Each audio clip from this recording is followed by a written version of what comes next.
Welcome everybody. I am Janice B. I am a Usui Holy Fire Kundalini Reiki Master Teacher. We'll be talking about that later. I'm also a crystal healer. I certify people in crystal healing and in Reiki. I'm also the owner of Reiki Rocks, which is I make jewelry and crystal grids out of healing crystals. And I'm also the co-founder of the Healing Flame Collective, and we are a group of healers, artists, musicians, visionaries who have come together to combine healing modalities with a live band experience. And to my right is Maurice. Thank you. I'm Maurice Carroll. I am an Usui Holy Fire Kundalini Reiki Master Teacher. I am a crystal healer as well. I am a sound healer, an aura reader, and yeah. I make, so my company is, I have Mo.Reiki, and I have not just oils, and they are a blended oils with Reiki, and they have crystals, and they smell nice, and yeah, so that's that. But I'm glad to be here because I know that there are a lot of questions surrounding this subject matter that need clarification. Mm-hmm. And we're here today to talk about several healing integrative modalities, what they are, how they work, and how you can use them to reduce stress and improve your health in general. And I think we're going to start today with one everybody knows, well, they think they know, I guess, right. Is meditation. Right. So meditation is an ancient wellness practice that focuses on awareness. It reduces stress and anxiety. It improves your focus. It increases your feelings of calmness and relaxation. And one of the things that I think that's very interesting about it is that it can reduce pain and improve your self-esteem. Yeah. Definitely. I think people get hung up on, like, I can't meditate or I don't know what to do, but there's really a lot of different types of meditation, and we're going to talk about a couple of them. There's way more than this, but the first one you hear the most about, I think, is mindfulness meditation. That's probably one of the most popular ones, definitely in the United States anyway, which is just being present in the moment. Right. Just being aware of everything without judgment. So when you're sitting quietly and you're breathing, if thoughts come into your mind, you're not judging those things. And it gives you a better awareness and awareness of yourself, really. So things don't distract you, things don't anger you as much when you're kind of observing things without judging them. So that's mindful meditation, mindfulness meditation. There's walking meditation. People don't think about that one very much. Right. Just taking a walk and being mindful of your steps, of your surroundings. Maybe if you're outside, the sounds around you, the nature sounds, and kind of creating a rhythm of almost like the way you would have a rhythm of your heartbeat. While walking, your mind can kind of go and just be aware of things, and it's relaxing you. Yeah. One that we use a lot in the Healing Flame Collective is mantras, chanting meditations, basically taking a word or a long phrase, and not a long phrase, but a phrase, and repeating it over and over again, or singing it over and over again. A lot of people know Om Mani Padme Hum. People just know Om. They hear Om, Om, things like that. But it doesn't have to be that serious. It can also just be a word like peace or love that you just keep repeating in your mind or out loud. All of those are mantras. There's also chants and mantras for each chakra Right. that you can go through as well to just gain awareness and relaxation. We often do the next one, which is guided meditations. I think most people, when they start out meditating, your best bet is to use a guided meditation, because it takes away all of the thought process of, am I sitting correctly? Should I close my eyes now? You don't have to think about any of that. You just sit back and let the person who is facilitating the meditation guide you through it. Most people will respond better, even like with sleep meditations as well, to have somebody talk them into it until they get used to doing it themselves, and then you can kind of have that voice in your head without listening to somebody else. Go to sleep. But there are a whole lot more. Those are the main ones we're covering today. And when you come to see the Healing Flame Collective live, you do get mantras and guided meditations Right. and mindfulness meditation all Right. combined together. So a lot of times people ask, well, when should I meditate? How long should I meditate? What times are best? What do you Right. think, Maurice? Yeah, that was one of the things that I had some issues with when I first learned about it. I got, I don't want to say anxiety, but I was like, well, You get anxiety trying to how, meditate. yeah, like how long am I supposed to meditate? Is there a specific time of day? You know, am I supposed to do an hour, a half an hour, things Right. like that? But I did find that the biggest thing about it, first of all, is to do it. Right. You know, that's the biggest thing. That's the biggest hurdle, because a lot of people had, that I found, a lot of people had issues with, how do I start? When do I start? I don't know how to do it. And it's a lot simpler than what people make it out to be. Right. And it was one of the hurdles that I had to get over. So I would say, first of all, it doesn't matter how long or short the meditation is. The most important thing is that you do it and Right. do it consistently. Right. When do you do it? That comes into play, I think, when what works best for you, really. It's a you know. personal choice. Yeah. Some people want to do one in the morning to get the day started, to focus and be in a relaxed state before they go out and go to work or whatever they have to do, or do virtual work, whatever. Right. But some people prefer evening because they can wind down and relax. Or you can do morning and evening. There's no special time. Right. What Maurice was saying about just actually start doing it is really important. I know that because people in the United States are overworked, they're stressed out. Right now we have a lot of things going on to stress us out. I mean, we always do. But you don't want to have anxiety over sitting down to meditate. That Right. kind of defeats the purpose. So even if you only do a few minutes, even if you can only sit down for like 3 minutes and just breathe and relax and be still, that's better than not doing it. So once you do 3 minutes, then 5 minutes isn't so difficult, and then 10 minutes Right. isn't so difficult. And then you start looking forward to this, and it starts to become a part of your routine. And then you realize, hey, my blood pressure is going down.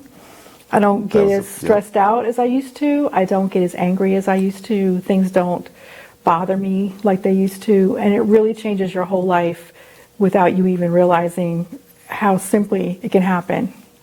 Well, you know what I think we should do? Because I know a lot of people are like, well, I still don't, get it. I think what we should do is try one.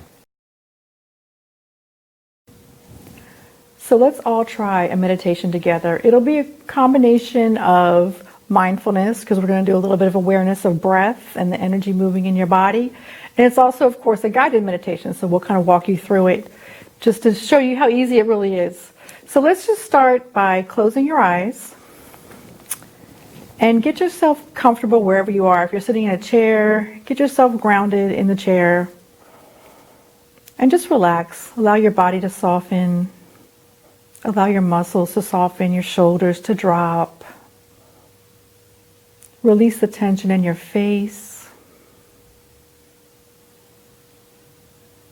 And just breathe.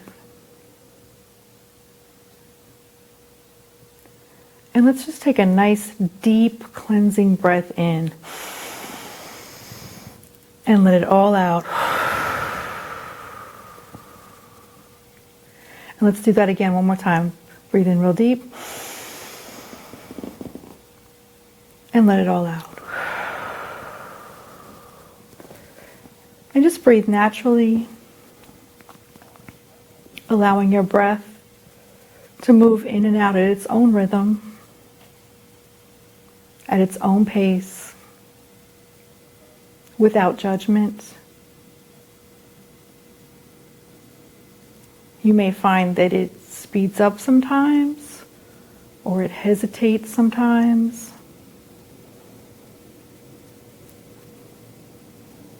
But focus on your breath, moving in and out naturally.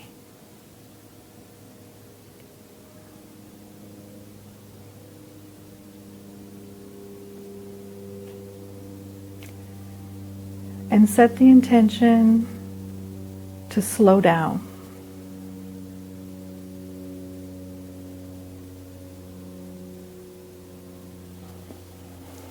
If thoughts come into your mind, just let them come through with no judgment.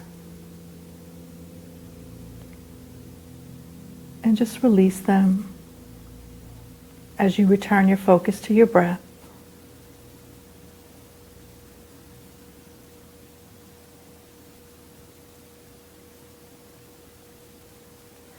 Now bringing your awareness to the center of your chest, your heart beating.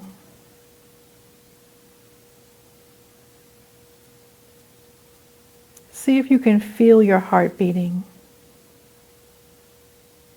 as a sensation, as a pulse, or as a sound.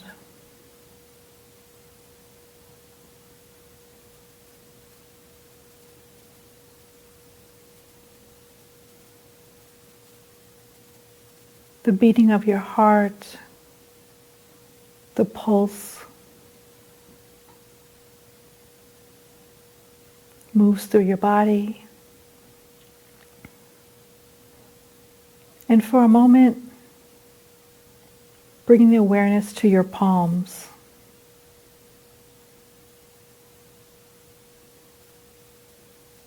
Feel your heartbeat in your palms.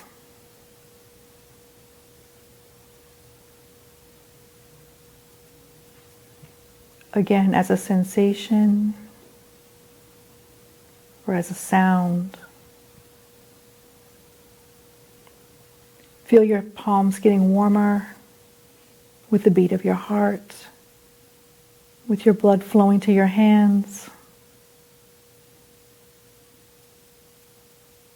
And just observe that for a moment. Still breathing naturally.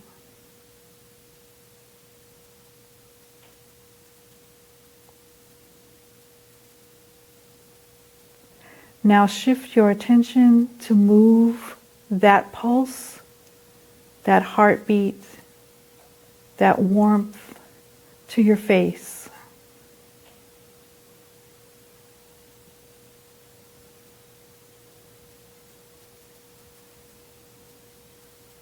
Feel your heart beating, your pulse in your face.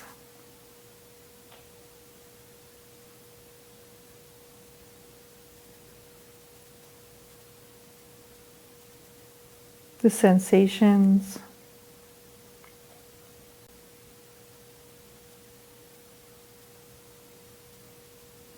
And now returning your focus back to your heart center.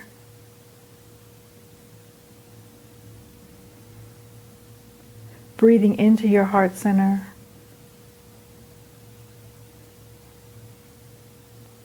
Breathing naturally. Slowing everything down.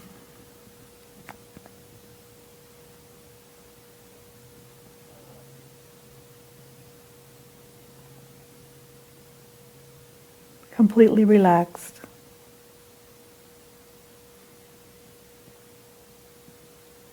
And when you're ready, bring your awareness to your eyes. Bring your awareness back into the room. And slowly open your eyes. Are you relaxed, Maurice? I am relaxed.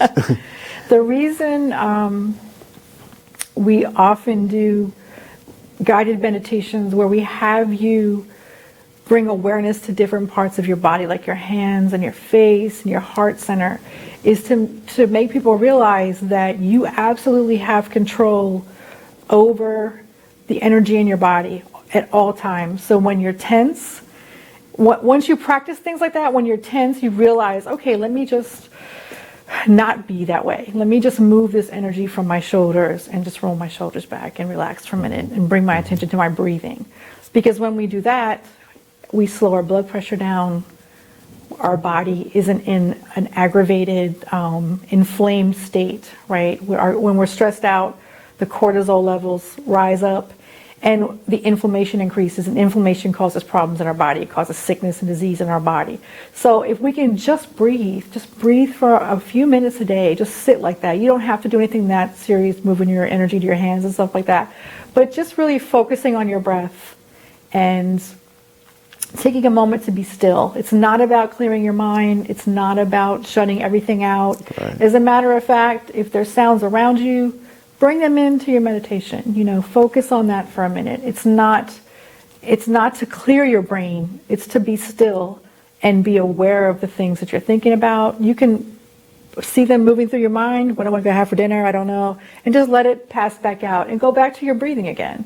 And once you get used to doing that, it becomes a habit, and it's just something you do all the time, not just to release stress, but just to prevent it, right? So once you're in that state, then you're calm more often than not, and that's where you want to be. Yep.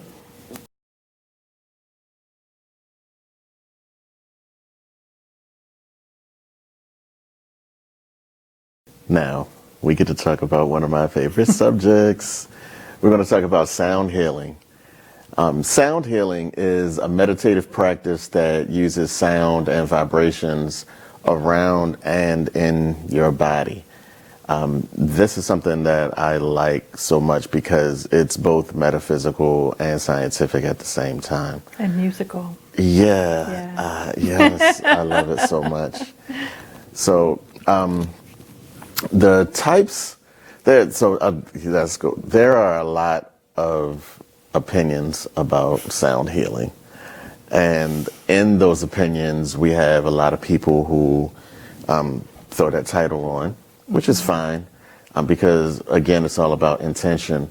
But that leads us to understand that there are different types of sound healing. Right. Okay, so some of the sound healing techniques are when you play the bowls, whether they be Tibetan or glass, playing the bowls and getting a frequency out of it, or using the tuning forks and getting frequencies out of it.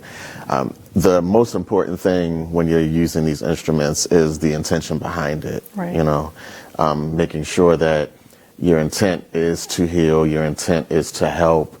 And when you are using these, a lot of times they'll be tuned to a certain frequency that, we use in and around our bodies. So the scientific approach to sound healing is when those frequencies are specifically calibrated to a specific vibration that'll help your cells regenerate.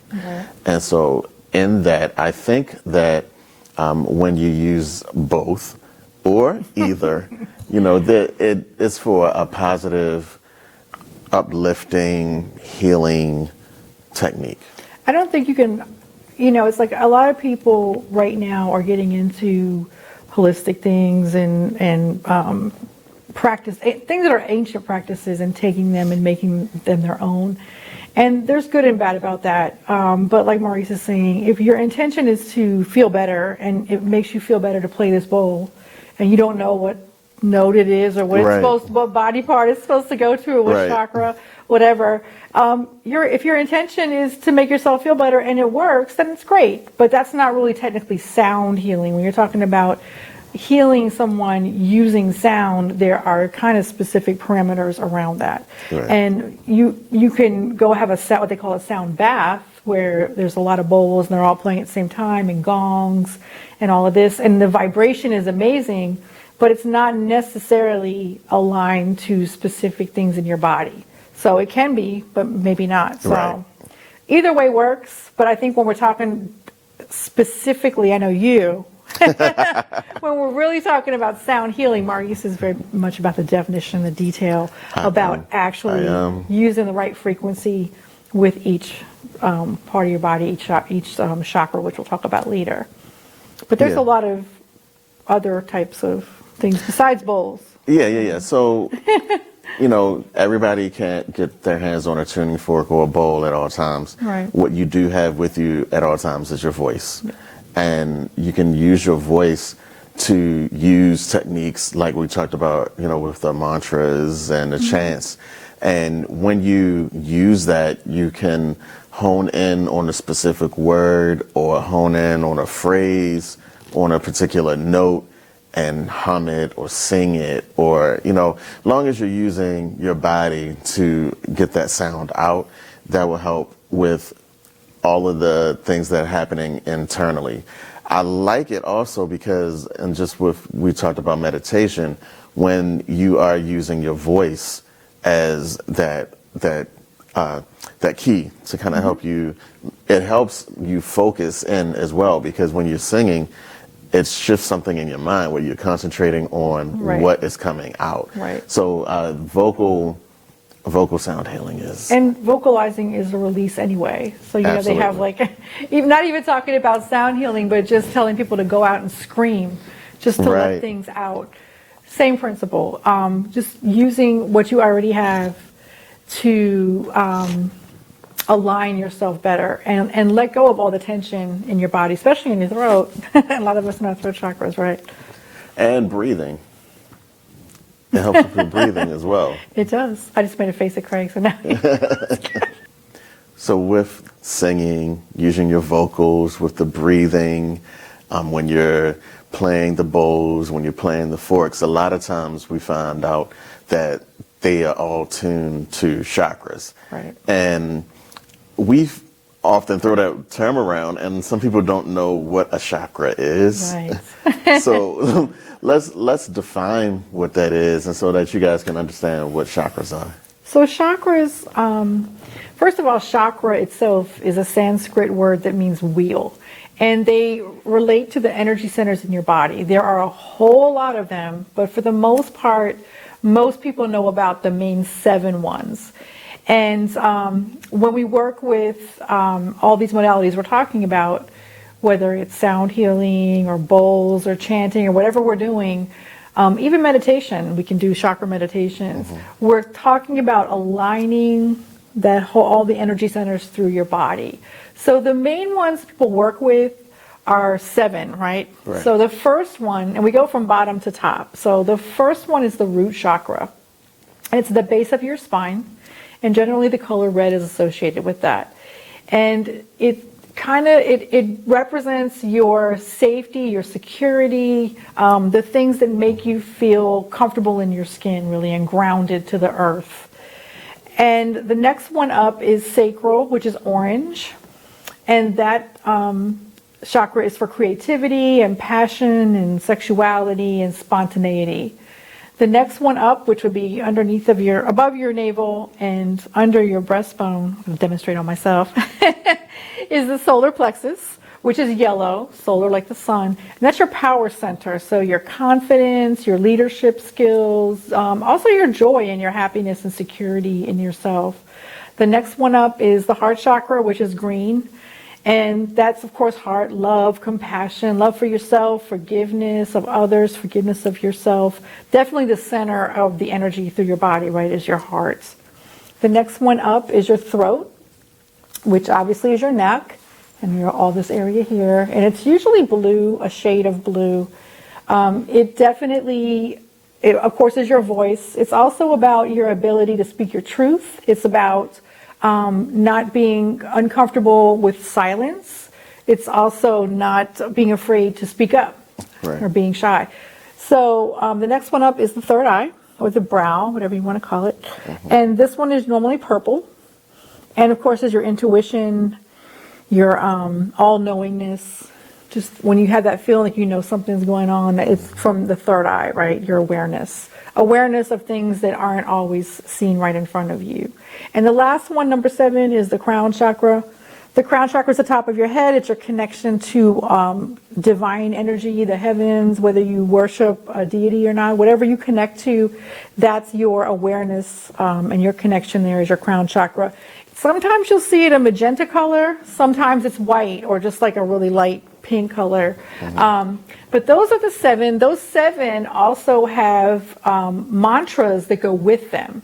So when we're chanting, when we're doing, if you've been to the Healing Flame Collective, I haven't asked to do the Soul Light Journey. If you've been there for our meditative experience, you know that we guide you through all of them.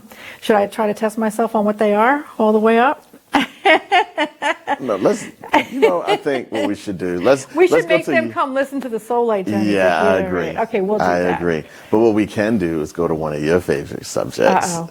So let's go to Let's guess. crystals. let's go to crystals. Let's talk about some crystals. Okay, let's talk about crystal healing. So, crystal healing is a big thing right now. Everybody wants to be involved in it. Everybody is excited about it. Everybody wants to learn about it. I know this because people keep coming to me constantly asking me questions about crystals. So crystals are solid materials whose molecular structure has a repeating crystallized pattern inside of it. That's how you identify them. That's the geeky scientific term. But really, crystals are stones, right? Some stones, some crystals are not really crystals; they're glass. But that's too technical for you guys. Really, they're rocks from the earth. They're created from the earth, and they have energy around them.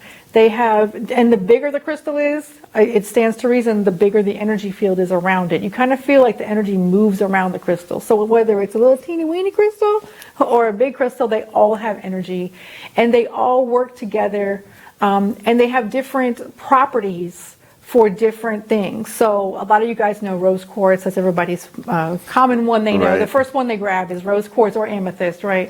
So rose quartz is pink, and it identifies, or its properties are love, but love in like compassion, forgiveness, creating a good vibe around yourself, bringing a lot of good loving energy around yourself. It's not about heart healing. It's not about love, like romantic necessarily. It's more about just kind of creating this fuzzy, warm, pink, gooey vibe around you. But there's all kinds of crystals. There's definitely a lot of shops now, places online you can buy them. There are crystals that coordinate with each, or associate with each chakra as right, well. And right. normally they're the same color as the chakra. So when I said like the root chakra was red, we're looking at red jaspers, we're looking at red tiger's eye, or dark brown crystals as well work with the root chakra. Sacral is orange, we're talking about carnelian, orange calcite. Solar plexus is yellow. We're talking about citrine. We're talking about even tiger's eye or yellow jasper. The heart is green. A lot of people grab rose quartz for the heart, but we're talking about green for the heart. So the green is malachite, green calcites, some of the chrysocolas, things like that. Throat is blue. I have one on for you. Lapis lazuli. So it's very small, as you can see. Sodalite, blue calcites, any of those kind of colored stones. Third eyes are purple, so we're talking amethyst, we're talking lepidolites. And the crown chakra is usually white or clear crystals, but you can kind of switch up the third eye and the crown, I think. But clear quartz, selenite, apophyllite. Everybody's writing down all these. But there's specific crystals that work on each chakra, but you can also change them around. You don't have to use them for the same one. The one thing that people ask me all the time is, how do they work? How do they work? Well, like I said, they vibrate. So they're working with their vibration. If you put them on your body, they're working specifically on that body part. If you have them in your room, they're bringing that vibration into the room. In your car, in your pocket, in your bra, at the entrance of your home, in your child's room, under your pillow. So wherever you have them, wherever you want to create those results, whatever it is, a peaceful night's sleep, no nightmares, protection from negative energy, the crystal in that location will help with that. I think, you know what? Above the doorpost. It's a nice place as well. I put black tourmaline up there, depending on what door we're talking about. Black tourmaline around the corners of your house, but definitely selenite above your door. Right. To kind of create a positive vibration when you walk in, or black tourmaline to keep people out. That's a good way. Black tourmaline's a blocker. Right. A lot of people know that stone as well. So I like dealing with crystals. For me, when I started learning about them, one of the things that I didn't know, I knew that I was attracted to crystals, but I didn't know how to pick them. Right. And I remember... I think a lot of people feel that way. Yeah, I remember... They're intimidated. One thing I do, and I'm really close to, is being in person with things. It's a little challenging for me to do things, over the internet Online, and things yeah. like that, and online. Yeah. So being in the same place with the crystals and holding it in my hand and seeing, what type of feeling I'm getting from it, if it's resonating with me or not. Right. A lot, if you're just learning about crystals, and as Janice just said, how they vibrate, they give off a specific energy. And when you hold it and you touch it, you can feel that energy resonating with you. If it doesn't, then you know that it might not be the one for you. For me, there's another time when I'll go to, you know how you go to some of the vendors and they have a whole lot of the same crystals. For me, I can go to a pile of crystals and just one of them will One stands resonate. out. Yeah, and then you pull. That is one of the ways that you can pick out what crystal is best for you, and having some idea of what your intention is. What do you need? I think definitely what Maurice said is correct. You first want to go by how you feel with everything, of course, but with crystals, pick it up. If it's pretty, pick it up. How does it feel? Does it have some kind of vibration to you? Are you drawn to it for some reason? The other side of that coin, I will tell you, if it repulses you, like if you just don't like it, Yes. is to find out what the properties are for that crystal and then find out why that's one you don't want to mess with, why you feel that way, because maybe that's something that you need to address healing wise, Very true. So Very true. just a little tidbit of information. There's a lot of ways you can use crystals. We talked about several of them, but we can outline started them off with we started talking about meditation at the beginning. We walked through a meditation at the beginning, and you can use crystals to as a tool with your meditation. You can hold them in your hand. If you have pointed crystals, you can put the point in your palm and hold it so that energy is going up your arm. You can surround yourself. You can lay them on your body. You could do a body layout, put the crystals on. You can come to us and we'll do that for you. That's true. But with meditation, you're really using the energy of the crystals and the properties to help your meditation, help facilitate the purpose of your meditation. So if it's calm or peace or whatever it is, you're going to use a crystal for that purpose, obviously. I make jewelry. I make wrapped healing crystals and crystal grids. And jewelry's another great way to wear them right on your chakra. Is just to wear them as close to your body as possible, or just carry them on yourself. You can put them in your pockets, like I said before, in your bra. People put them now on like little hair pieces and earrings and in your locks, so you can wear them anywhere. Or keychain. Keychains, yes. Yeah, and then we already said that you can have them in your home in different places. The chakras, definitely.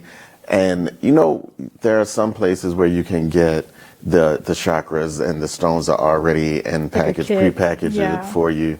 And those, if you're a beginner, that would be a great place to start because it has multiple functions. Not only do you get the energy from the crystals, you also have something to work with your chakras when you're meditating, and it kind of pulls all of the modalities together. And they've done all the work for you, so you don't have to look for a specific blue crystal for your throat. It's already there. Right. And oftentimes they're flat, so they'll lay on your body easy too. Right. They are good beginner sets for sure. Right. Let's talk about grids. Can we talk about crystal grids for a minute? Let's do that. Let's do that. So grids are the mystery. Grids are the part of crystal healing that people have the most questions about. And I do train people in how to do crystal grids and certify them in that. But grids, it's not that complicated. They are a geometric pattern of energetically aligned stones that are charged with intention. Intention is always important for a particular objective. So that sounds like a lot of words, like a word salad, right? What it means is you're taking crystals that, of course, have their own energy, right? And you're putting them in a geometric pattern. It doesn't have to be a fancy pattern. It can be a circle, it can be a spiral, it can be a figure 8.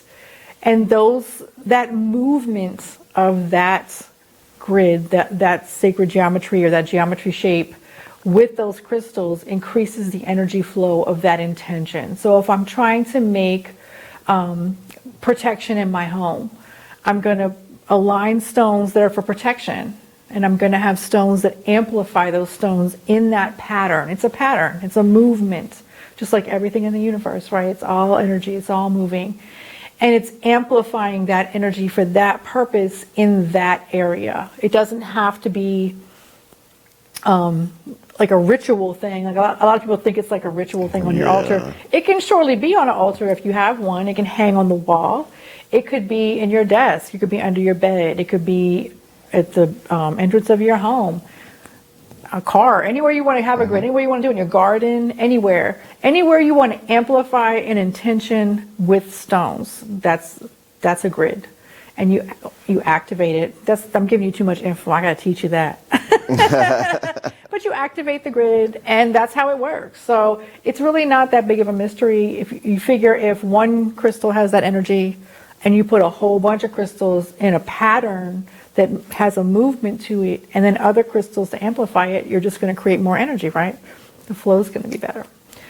One of the things that all of this stuff kind of locks together, we talk about sacred geometry. And you use sacred geometry in your music, right? I do. Do you want to explain it? Or? Yeah, so in music, sacred geometry and shapes all have a frequency that's associated with them. And what you do is find the frequency that is associated with that shape, and you can actually play out the note that those shapes are. Right. And in sacred geometry, all of the curves and points all add up to a specific number. And then all you do is find out what geometry shape that you're using, and then find out what that frequency number is, and then play the frequency. Right. And in grids, people know of Metatron's cube and the flower of life and the seed of life and the Sri Yantra. It's a mathematical ratio. They all are the movement and the sound of the universe in a shape, which is actually a ratio, a math problem, which is also a note or a chord. All of those things work together. Everything is connected energy-wise. And that's what sacred geometry is. In grids, it just kind of amplifies the movement more. So if you're picking a specific shape, like maybe the circle of life is very feminine and round and moving that way, maybe that shape resonates with you better than Metatron's cube, which is a really bold and an abundant shape. There's no right or wrong. It's, again, what you feel and your intention. Yeah. For those who are more on the scientific side and want to know, this all sounds so metaphysical and mystical and things like that. If you look at, here's a little hint, write it down, go look it up if you don't know. Look up the number 9, and you will see how these shapes and the notes and everything universal lines up with the number 9. Whether it is divisible, whether it's multiplied, you'll find that number 9 is the center of it. So what I would suggest is that when you are dealing with grids and you're dealing with all of these different things, is to take a closer look, research, read, study. Don't always just take people's word for things like this, because you really want to know for yourself. Right. And go by how you feel. How does it make you feel? And if it is something that is foreign to you and it doesn't feel like it aligns with what you want to do, then don't do it. You don't have to. You can carry a crystal on you without making a grid, if grids feel like they're too complicated. Yes. But definitely, I think they really are powerful, and they definitely work to amplify your intention.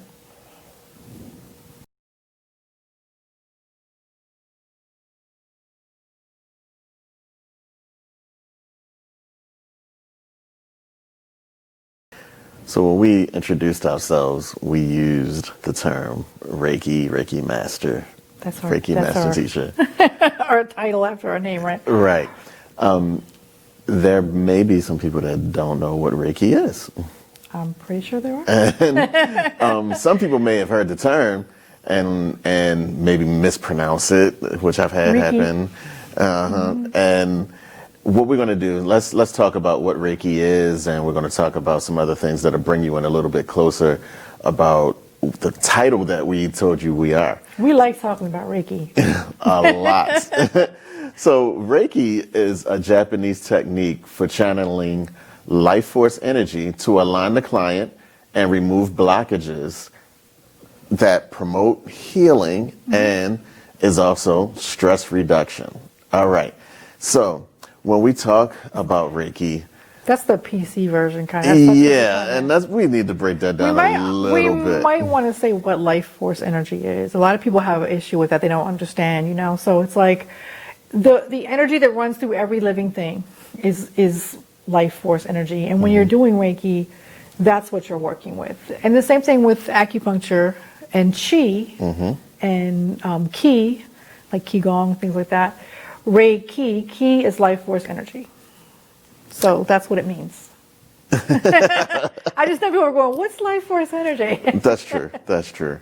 Carry on. There are a lot of terminologies that you'll hear us talking about, and you can always either contact us, we can explain it, come to one of the classes. Yeah, definitely. And, we'll be able to give you an easier way to understand it. It's not as complicated and mystical as it sounds. So when we're talking about Reiki is one of those things where you have, you need to understand the history and the different modalities of Reiki. Yeah, there's a lot of different kinds of Reiki, and right now everybody's kind of taking it and making it their own, and sometimes that's a good thing. Right. Sometimes it's questionable. But you guys have probably heard Usui Reiki, Holy Fire Reiki, Karuna Reiki, Kundalini. Kemetic Reiki, Sakim, right? Crystal Reiki, Kundalini, did I say that one yet? There's a lot of them. Right. But the traditional, when you're talking about Reiki, that's a Japanese word. So if the practice is not of that, the history of Japan, then it's not really Reiki. You're still working with the same energy, right? So it's the same life force energy. It's just not necessarily Reiki. But I think that term is used a lot because people are familiar with it. Oh, well, if it's Reiki, they're putting their hands on me and I'm getting some energy. But one of the most common forms of Reiki was, we say rediscovered because it wasn't that he discovered the Reiki, the energy that he discovered, he called Reiki. So one of the most common forms of Reiki was discovered by Usui Sensei in Japan in 1922, and it was later brought to the United States by Takata Sensei. There's a whole lot of history in between there. We're not going to bore you with all those details right now, but if you come to level 1 class, that's one of the main things you learn, right? That's the first thing you learn. Right off the break. Now it's becoming recognized as a mainstream modality. Even in hospitals, it's not so mystical anymore. People are recognizing the benefits of it. People are realizing that being able to align yourself and to align others promotes health. It promotes healing, like we talked about with meditation and sound healing and crystals. If you are energetically aligned, your cells are operating properly, you're releasing stress, you're releasing inflammation, and your body is being set up to heal itself. It's not about someone laying their hands on you and healing you like, oh. It's about the intention of channeling that energy and the person receiving it and aligning them and making them feel better. So the way you do Reiki, that's always a question, what are you going to do to me? Generally, it's administered by the laying on of hands, or it doesn't have to be hands. If you don't have hands, you can still do Reiki. You can use your eyes. But for the most part, it's hand positions that are placed on the client to bring the energy through. The practitioner, the person doing the Reiki, is a conduit for the energy. So we're not really controlling it. It's not our energy. We're just bringing it through and putting it through the client. So it's not about us. People get hung up on that as well. Right. Well, what if you have bad energy or whatever? It's like, well, hopefully you're not going to somebody for Reiki if they have bad energy, but anybody can learn it. The biggest thing, we get a lot of pushback about it being a religion or interfering with a religion or a belief system. It is absolutely not a religion. There is no dogma attached to it. There are no religious rules attached to it. You don't have to join something. You don't have to worship someone. It has nothing to do with that. It exists outside of that. It is a spiritual practice, but it does not require a specific belief system. Is that a good way to say it? That is a great way to say it. I know you have a whole class on this. I do have a class on this.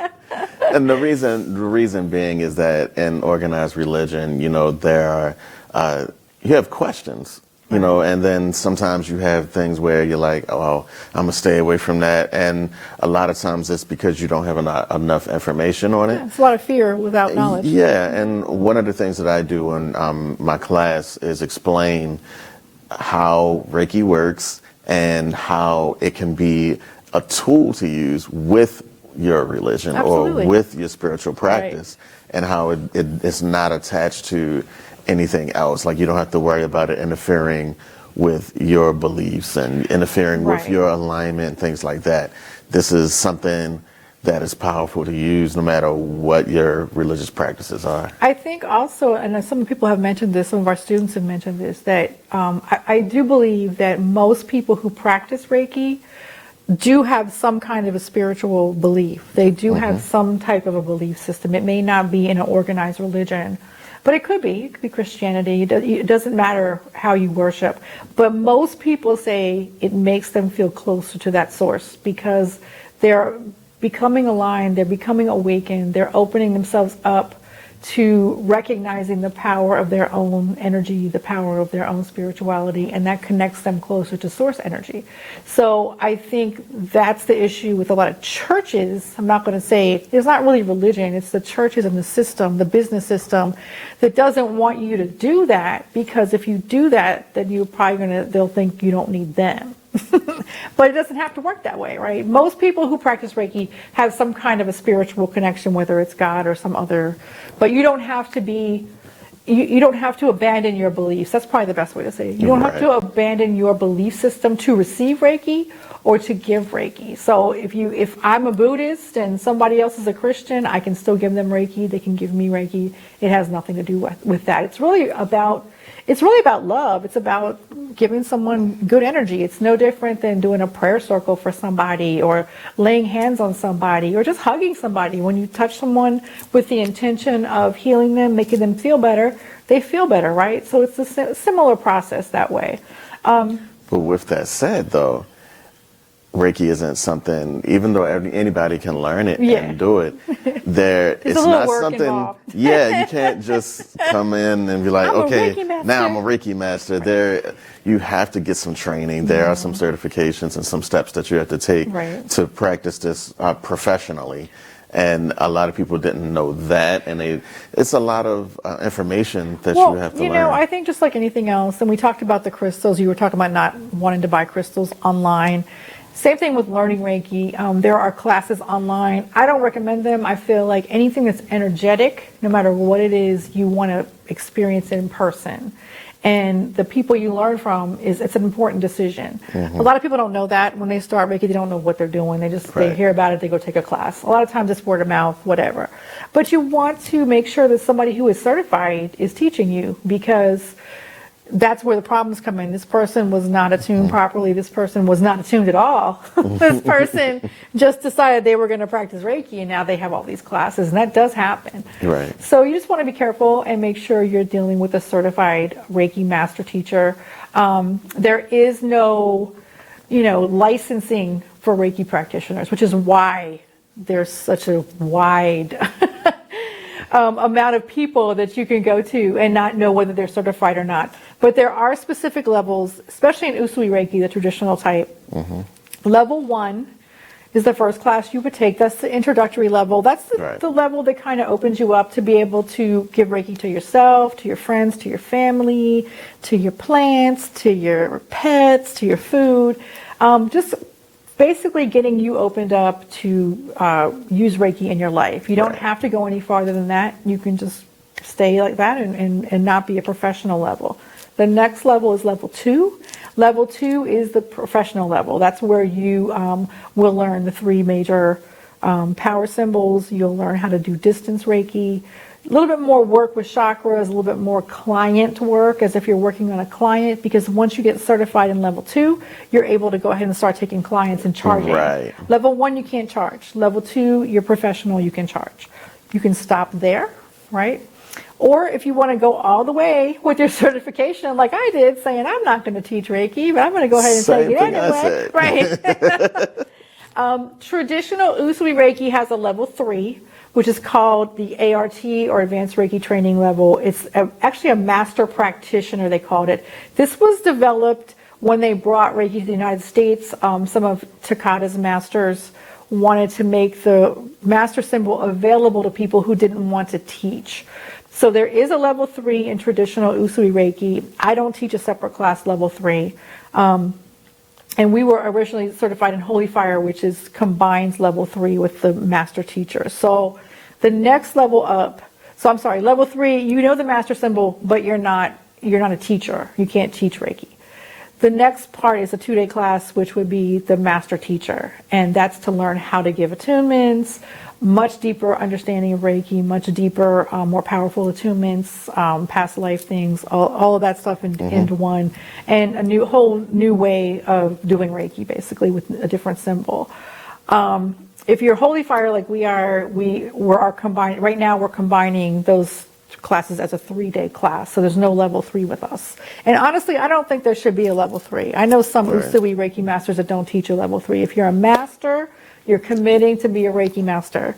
And that means you know how to teach, whether you're going to or not. So I really recommend people not trying to shortcut it. I feel like level 3, I took level 3, it was available when I was learning. So I feel like it needs to be a part of the whole experience. And it's a big experience and a big step to be a Reiki master. It's not to be taken lightly. It's definitely a different walk in life. And it's an honor to be able to teach people. So having said that, there are different types of Reiki that have emerged. We talked about it earlier. Maurice and I are certified. I got to get the whole list. We got a list now. Right. Traditional Usui, right? Holy Fire 2, which is what we are, and then Kundalini, we just recently became certified masters in as well. And all of those are just different ways of either receiving Reiki, receiving the attunements, treating clients. They just have different modalities with them, different procedures with them, I guess is the best way to say it. We have all of these titles and all of these different modalities, and it's really cool, that we are able to combine it. And it's a toolbox. Yeah, it definitely is. So we covered a lot. We covered meditation. We covered sound healing. We covered Reiki. We covered crystals. Yes. And I know people are like, that's a lot of different things. And one of the things that we did is combine all of those modalities into one group that we call the Healing Flame Collective. Yay. Yes. And there's a presentation, a meditation, that we give that is called the Soul Light Journey. And in that you get everything that we named, everything that we talked about. It is a very heavily enlightening, spiritual, open. There's so many adjectives I could use. It's really the combining of everything we do.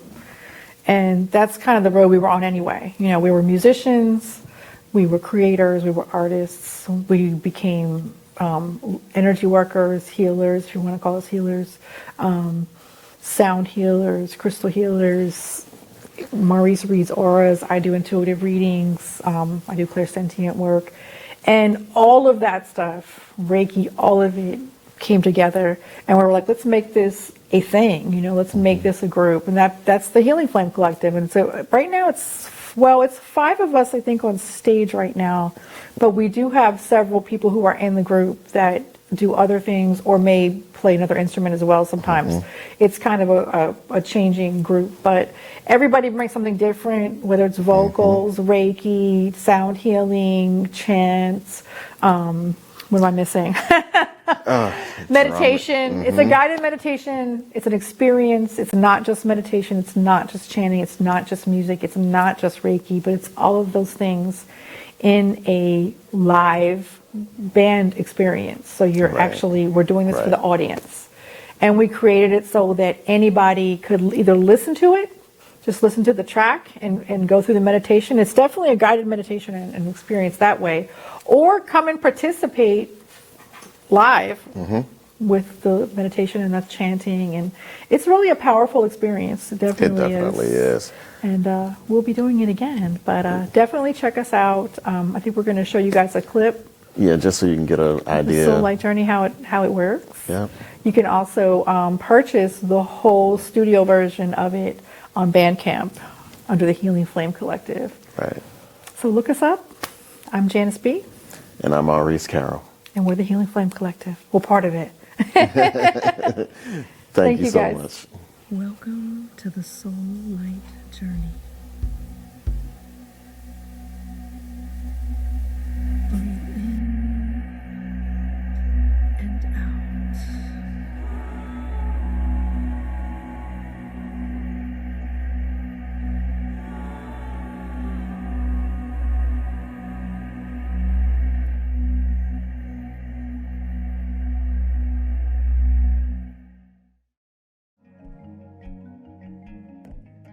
I am. Awesome. I came in feeling one way and I'm smiling right now, so that was really good. The feeling I have now, prior to when I came in, is just a burden off of me. I came here, I feel unburdened and unshackled. You know, I just feel relaxed.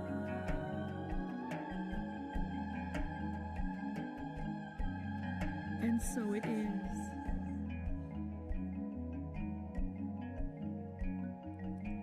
And so it is.